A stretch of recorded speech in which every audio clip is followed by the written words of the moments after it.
listener production.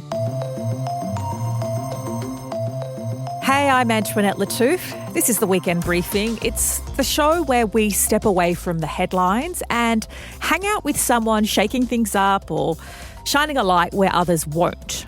And this week, I'm joined by award-winning investigative journalist Joey Watson.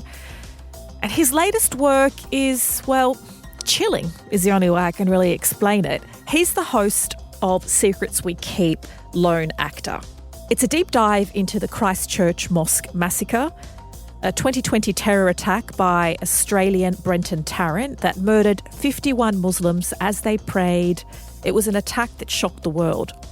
But Joey's investigation raises a huge, pretty uncomfortable question. Was Tarrant really acting alone? And he's building a case that seriously challenges the narrative pushed by authorities at the time. We also talk about what drove a then 22-year-old, while his mates were off backpacking or bumming around beaches, to immerse himself in the murky world of white supremacy and far-right radicalisation. And yes, don't worry, we'll lighten things up with the weekend list at the end of the show. And that is where Helen Smith and I unpack what to watch, read, eat and listen to and everything in between. But first, buckle in for this fascinating and frankly kind of terrifying conversation with Joey Watson.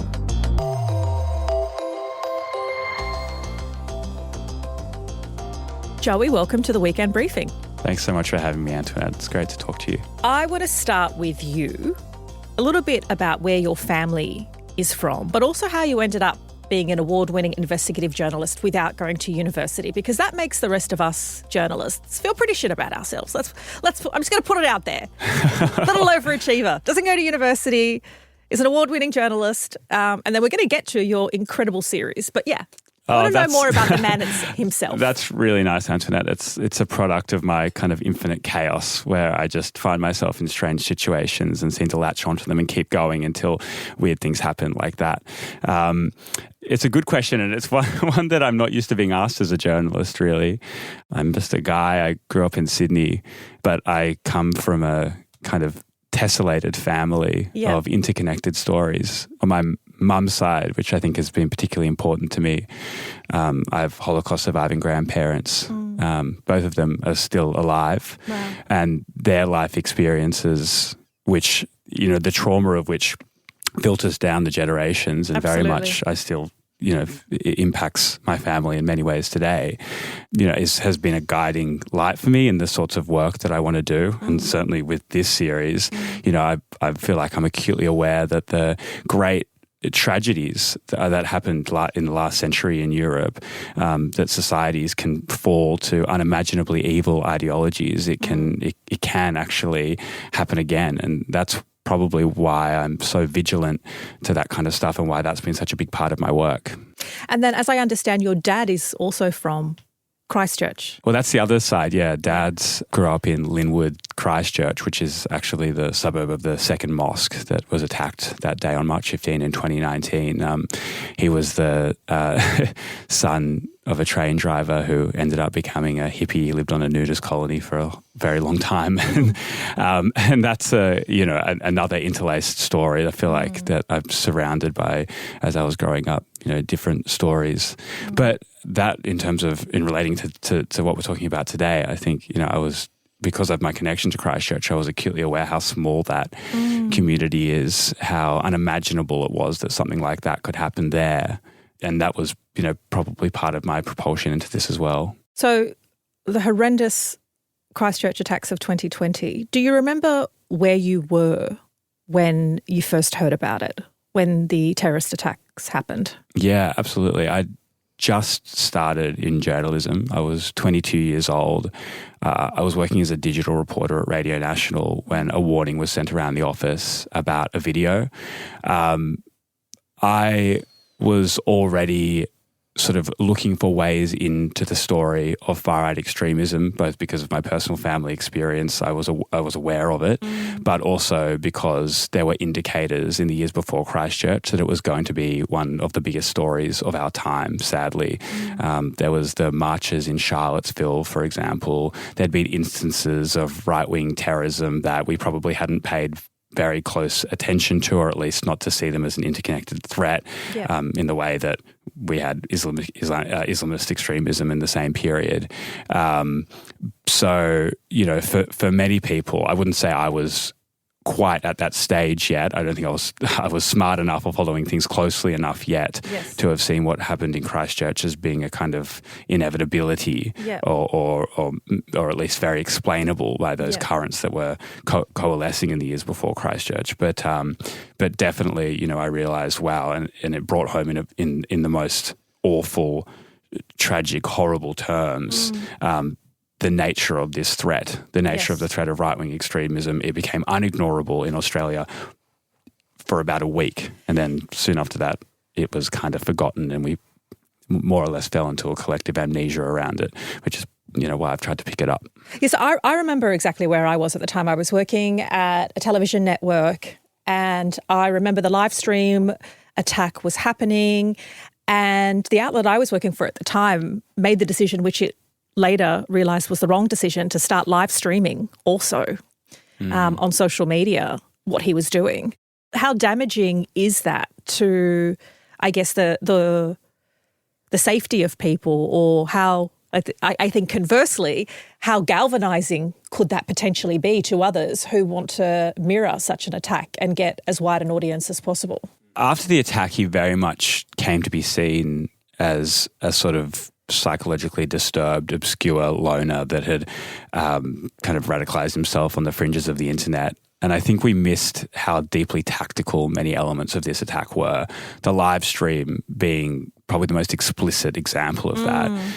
Not unlike when planes had flown into the World Trade Center in 2001, it was terrorism designed to be terrorism is theatre, right? It was designed to be consumed. It was designed to be inspirational. And because we weren't used to the idea of right-wing terrorism, newsrooms had in Australia hadn't really dealt with anything like this before. I think we didn't really know what to do, well, right? I remember standing up at the time, and, obviously as someone with an Arab background, alive very much to sort of the media narrative and the language used around terrorism when it's a brown or black or Muslim person. I remember standing up to my news editors and going, okay, this is terrorism. Are we going to call this terrorism? Should we be showing this is terrorism? And the look I got was like collective, like confusion. In your investigation and, unpacking not only our response to it, but the framing of it, do you see that we struggled to accept that somebody that looked like Brenton, who came from a regional area, was a terrorist? I think unquestionably, and there's quite a number of reasons for that. I mean, something that happened in the immediate aftermath of the attack was journalists flocked to Grafton. There was a sort of international media there, New York Times, Al Jazeera.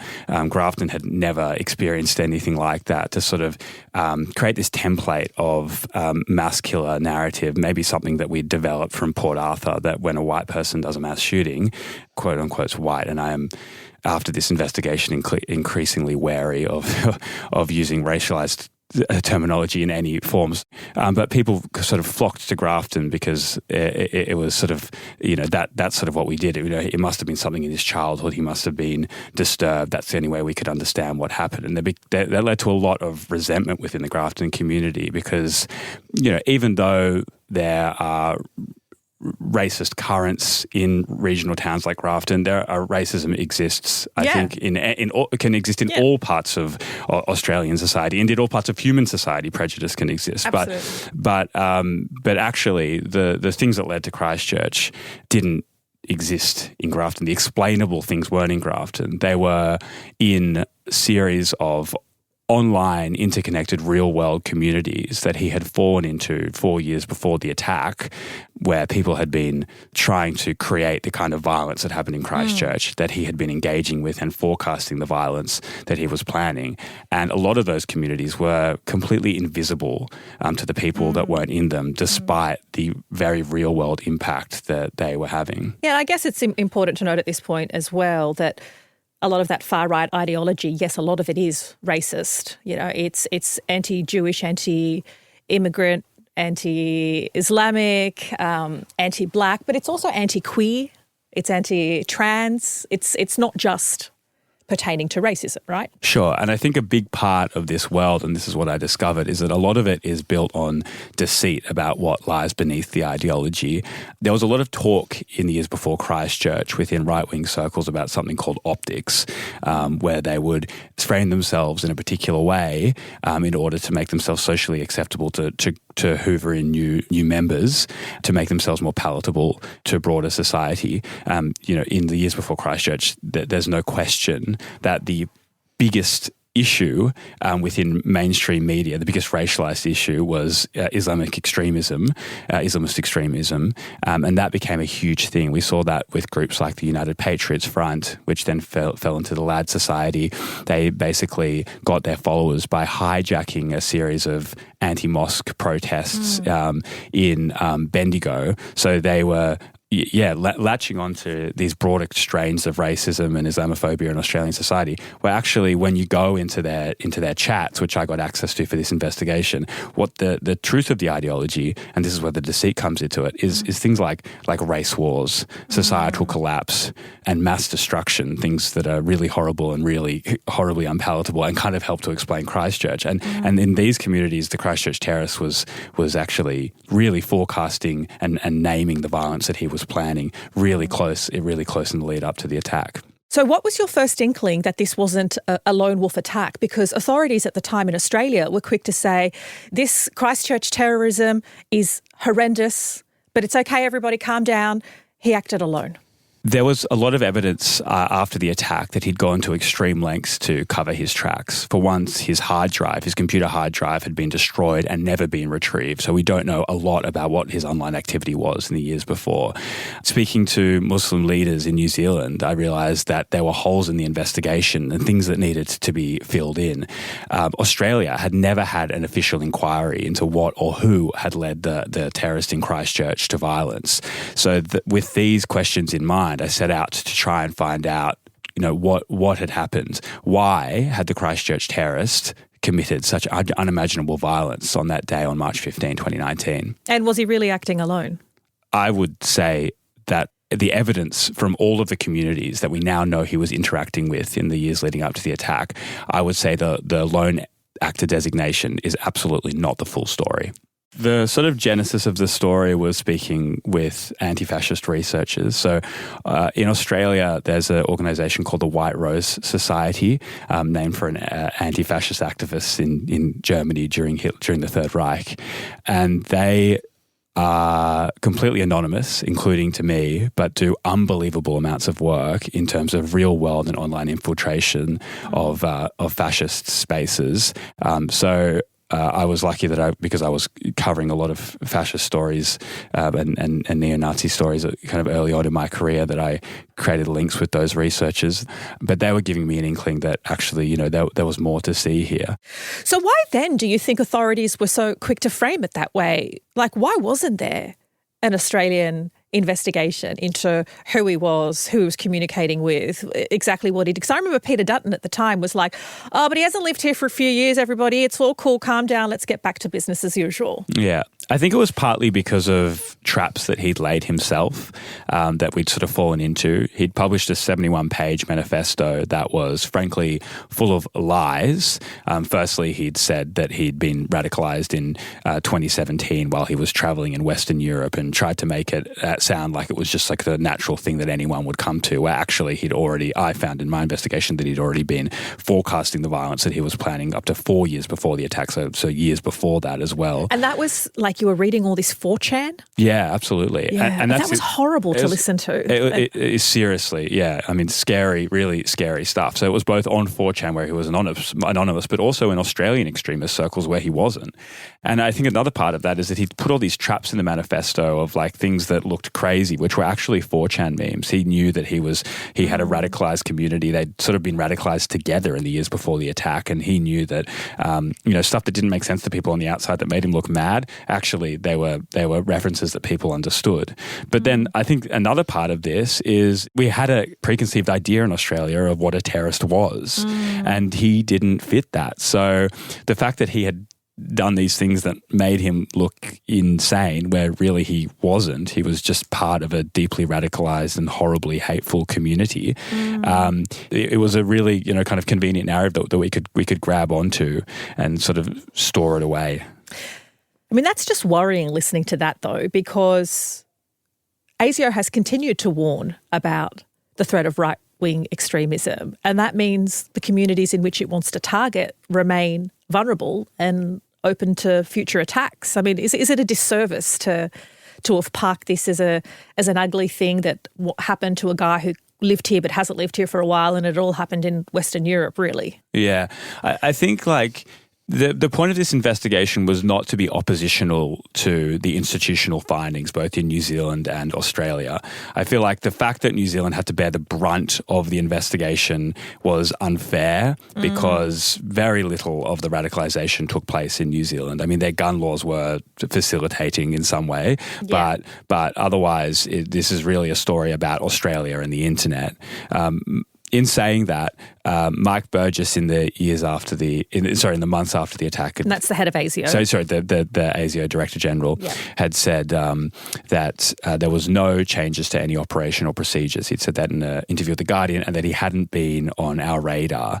I don't know how true that is. Of course, with intelligence agencies, it's impossible to know what actually is true and what they choose to share. Yeah. But certainly the fact that, I got this huge archive of posts that he'd been making in Australian extremist groups, in private Facebook groups. Yeah, and he was saying it's coming or just wait. And, exactly. We only need a couple more of these attacks. Yeah, and it makes me think, okay, well, people make mistakes. Things can be missed, of course, but the fact that he wasn't even on anyone's radar with forecasting at that level in circles where members of those communities were already, facing court for potential violence, it's kind of troubling. And I do think that there's maybe still a reckoning to be had.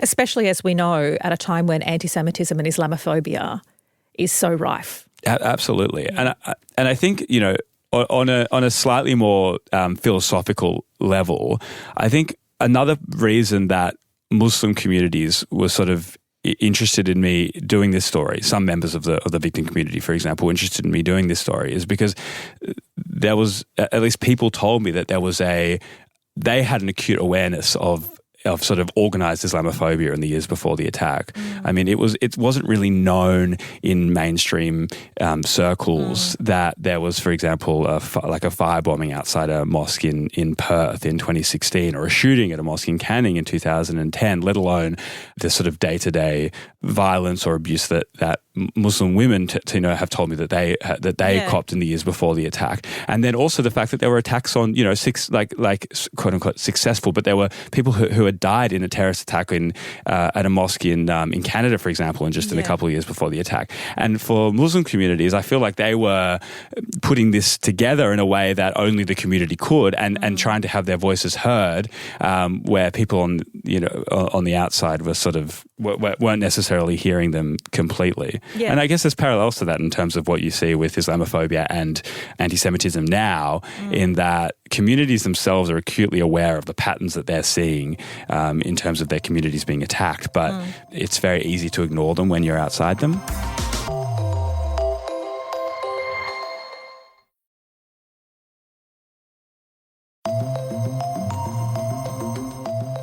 Speaking of the victims' families, you spoke to sister of somebody who was killed in a mosque.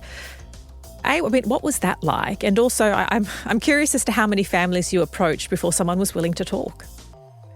I mean, Aya Al-Umari is truly her testimony in terms of what she has had to go through, not just on the day of the attack, but in the 6 years afterwards. It was an interview that I will never forget, and was by far the most memorable interview of my entire career. Yeah, it stopped me in my tracks to listen to it. I'm so grateful to her. Yeah. And there was parts of her story that I'm sure she will have the opportunity to tell in the future that didn't sort of fit into the podcast. But basically what had happened is she had heard her brother's voice in the live stream, which is an unbelievable way to find out that a member of your family had died. But she had a suspicion that he would not have sat by quietly, that he would have done something on the day.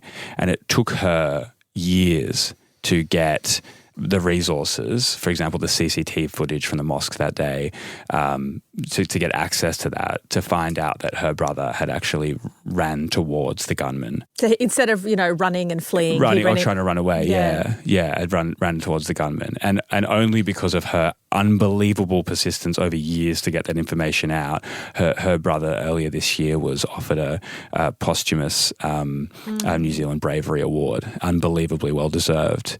And what a great thing for her family. And honestly, she was just so amazing throughout this whole process. Like I feel so, I burdened her with so much, trying to work out, what would be a sort of sensitive and acceptable cover art tile for the podcast and stuff. And she was so willing to help, and her mum's an artist and she gave contribution on that. And that relationship I'm so lucky to have had, and really gave a moral backbone to the podcast as a whole. And really sensitively and respectfully told. I particularly appreciated the way in which you explained why you would use Brenton Tarrant's name, because I remember at the time Prime Minister Jacinda Ardern was like, we will not name this evil. And then I was kind of like, but we've named Osama bin Laden and other people who are now synonymous with terrorism. Anyway, and people had different perspectives. Talk me through how you approached it and why you approached it in this way. With the naming specifically, it was a complicated thing to negotiate, and we did have a back and forth around it. Yeah. There are mixed opinions within the victim community, for example, about what the right way to do it. I mean, some people that I spoke to vowed never to say their name, just like Jacinda Ardern had said on that day after Christchurch. Others feel kind of like you referred to, that if they have had to live with the spectre of bin Laden sort of hanging over them, then, why should white European people not have to have to deal with this? View. Yeah. And it has kind of, I think, contributed a little bit to the collective amnesia around it, that it's a very much part of the out of sight, out of mind. That's not to criticize Ardern. There's no script for how to respond to events like this. New Zealand has never experienced anything like it, and hopefully never will. But so were you then mostly guided by the victims and the community impacted? Yeah, I think first and foremost, but there's no singular guide there, right? So I can't say, just because one person had said this particularly, therefore I'm going to name him.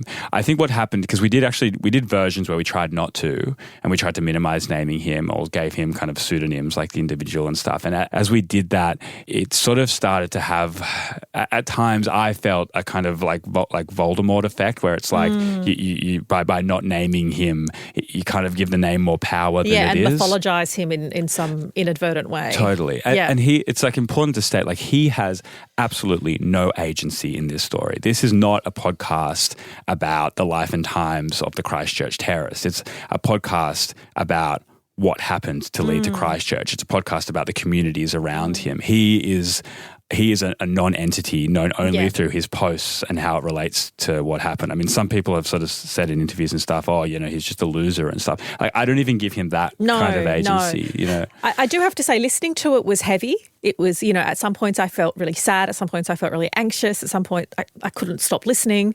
What was it like for you, not only, wading through Manifesto, 4chan, hate speech, and also, like, having committed to the last several years of your journalism career to this? It's important work, obviously, but it's awful as well. I mean, the trauma of the event itself is actually, fortunately for me and my mental health, only a small part of the story. It's really about trying to trace where he was at points before the attack. That's unfortunate, because it means that, maybe that's for a book or another investigation for someone else to do about the sort of incredible stories that came out of resistance and heroism, like Aya's brother on the day of the attack. So my main issue was not the sort of immediate trauma of the event, but just sort of having to consume enormous amounts of extremist content over the last years to understand how propaganda in this world worked and how that could have informed and influenced Christchurch. And it does absolutely start to fry your brain after a while, and have weird influences on how you think, Yeah. slowly. And there was enormous processes of decompression that I think I'm still very, very much going through. So I'm just going to wrap up with like, what now? What do you think should happen you've raised a lot of important points, you've raised questions, you've pointed to gaps in information or investigations that stopped short. What do you think should happen to get a better picture or a fairer picture as to whether Brenton Tarrant acted alone? Oh, that's a really complicated question. Chris Masters once said to me when I kind of... Chris Masters is a highly decorated investigative journalist. Yeah, and I'd solicited his advice without his wishes. He sort of advised me that, once you put the story out, you've got to drop it and move on. And I think that I am kind of trying to do that. You no longer control it once it's out, put everything into it, and then it's time to sort of move on, and unless leads come to the fore, and then there's reason to get back into it maybe later on. But like for me, on a personal level, success is providing vindication to the victim community. Because other things become beyond my control. If there starts to be a sort of reckoning in Australia and a little bit more consciousness about the nature of this threat, which I would argue has only become more prominent in the years since Christchurch, then that's excellent. But on a more personal level, and I have started to get the impression that there is a feeling of that, but if people in Christchurch who had to bear the brunt of this story feel that they listen to the podcast and say that it helps them to understand why that had happened and that they're kind of raising the alarm in the years before the attack wasn't being listened to. Then you've done your job. Yeah, I think so. I think that would be really the maximum absolute satisfaction. Joey Watson, it has been such a pleasure talking to you. Thanks, Antoinette. That's awesome. Thank you. Joey Watson, award-winning investigative journalist, host of Secrets We Keep, lone actor. You can head to the Listener app for the full series or catch the first 2 episodes wherever you get your podcasts from. It is the best time of every week. Well, at least it's my favourite time of every week because I get to hang out with Helen Smith. I get to find out what she's been up to, how she's been spending her time, what she's eating, what she's watching. Helen, what have you been up to? So, my first recommendation is food. It is a dumpling bake. Have you seen this go viral? A dumpling bake? No. Yeah. Do tell. So, a dumpling bake, it's one pan, like a one-pan pot, or what is it called? A dish. Yeah, one dish. A one-pan wonder type thing. Yeah, I love that. Exactly. I love that. Yep. So, it's super easy and it's delish. All you have to do is you get your pan or whatever you put, it needs to be like oven safe. Yeah. You get that, you pop in curry paste, whatever you like. Yellow curry is recommended. Yeah. Garlic, a little bit of ginger, some soy sauce, coconut milk, coconut cream. Mix that all up. Yep. And then all you do, pop bok choy, some mushrooms, and then frozen dumplings and just layer them up. Pop that in the oven, bake it for about 20 minutes or so or whatever. You can also add in there, though, noodles if you want, like soba noodles, glass noodles, like into that dish if you want a bit more. Oh, wow. Okay, so it becomes like a dumpling soup bake. It's kind of like a dumpling soup bake thing, but it's just all in the one pot and you can just use frozen dumplings, super quick. And then at the end, put a bit of chili oil on top, fresh spring onions or chives. Or coriander or something. Yeah, anything like that. And you can really put any veggies you want as well. But so this has been going off on socials. On socials, TikTok, and it's so yummy, so easy. And oh my God, I've been eating it all week. Okay. Yeah. All right, well, we'll pop in a little. Is there a recipe link or something? Yeah. Is this also going to make like Chinese and Taiwanese grandmothers cry in their sleep? Yes, correct. They're going to be mortified. It's very white. Okay. Yeah. All right. I also have a dish to recommend, and it is not very white. It's actually a very simple staple Lebanese dish that I like to make when I'm feeling like I've eaten too much meat, or also when I don't want to spend a huge amount on groceries. It's called mjadra. but it's just like a lentil and rice dish. And it has 3 ingredients. And whenever I serve it to somebody, they freak out because they're like, oh, my God, this is so fancy. It's like, dude, this is like a povo meal and it's 3 ingredients. And the ingredients are brown lentils, basmati rice and onions, brown onions. That is it. Oh, my God. So you brown the brown onions. I usually do 2 over slow heat and get them really brown. You take out half of them. And then you add 2 cups of brown lentils, cover it in boiling water, allow them to boil. Once they boil, add a cup of cold water, then add a cup of rice, salt, and then when it's all cooked through, the remaining browned onion you sprinkle on the top. It looks so fancy. It's so cheap. It's so delicious. Yum. And just to prove it to you, I brought you a container of mjadra that I made last night. Oh, my God. So you can try my weekend list. I'll also, in the show notes, pop a recipe link for that because anytime anybody eats it, I put a garden salad on the side and so we eat those 2 together, but it can just be an accompaniment to anything really. Yeah. And it just looks fancy and it's so simple. Yum. It takes about 20 minutes to make. I'm so excited. That is a great recommendation. My next recommendation is By Storm Beauty. Now, By Storm Beauty creates beauty tools or accessible tools. So these are little rubber things that you pop on the end of your mascara or even like a toothbrush or, concealer or eyeliner, and you pop them on and it just makes the product easier to hold. So they're designed for, people living with disability or anyone who just wants to hold their mascara or their tiny little, eyeliner a little bit easier. Okay. And it's such a smart idea. And it's because accessible beauty in Australia is not really a thing. Yeah, like there's no and one. it's Australian? Yeah, it's an Australian founded Australian brand. And there's literally no one who does this. And the brand is actually, Celeste Barber just did a collab with them. Oh, that's great. And it's amazing. It's such a easy, innovative idea, and it's NDIS registered. It's such a simple thing. Great. And you can buy it. You don't it's not just for people who are living with disability. Like people like me who have poor hand-to-eye coordination. Anyone, or even if it's when you have an injury or whatever it is. Exactly. And that's exactly what it's for. It's like if you have had an injury and you've broken your dominant hand, or, you just need a little bit of extra help with anything because makeup is just really hard intricate, anyway. Yes. But yeah, it's super cool. It's called By Storm and they've got a great Instagram. So yeah, that's my recommendation. You can check it out. Very good. Okay, so my recommendation, my final one for this week is something I have been binging on Netflix. It's called Untamed and it's set in Yosemite, the national park, Yosemite National Park. And it stars, even though it's an American series, it stars 2 Aussies, Eric Bana and Sam Neill. And I mean, I love both of them. Yeah. And they're both so excellent. So it's just 6 episodes. It's a suspense thriller and it's like this gripping mystery against this breathtaking national park, which is just gorgeous. Stunning cinematography, but a woman is killed in the park and it's just all about figuring out why, but just so many more layers. Like Eric Bana's character is deeply troubled. He has, a horrible loss in his family. They talk a lot about, First Nations Americans. And anyway, there's just so many different layers. And I'm just like, I haven't finished it. I'm up to episode 5.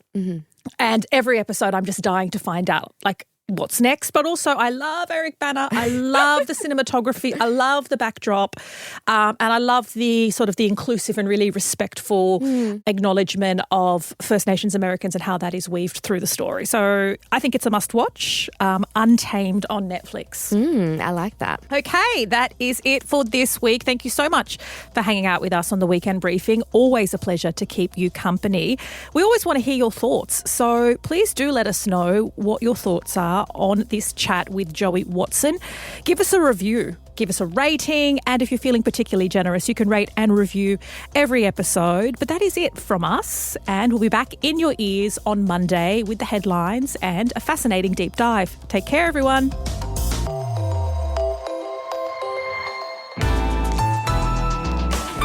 Listener.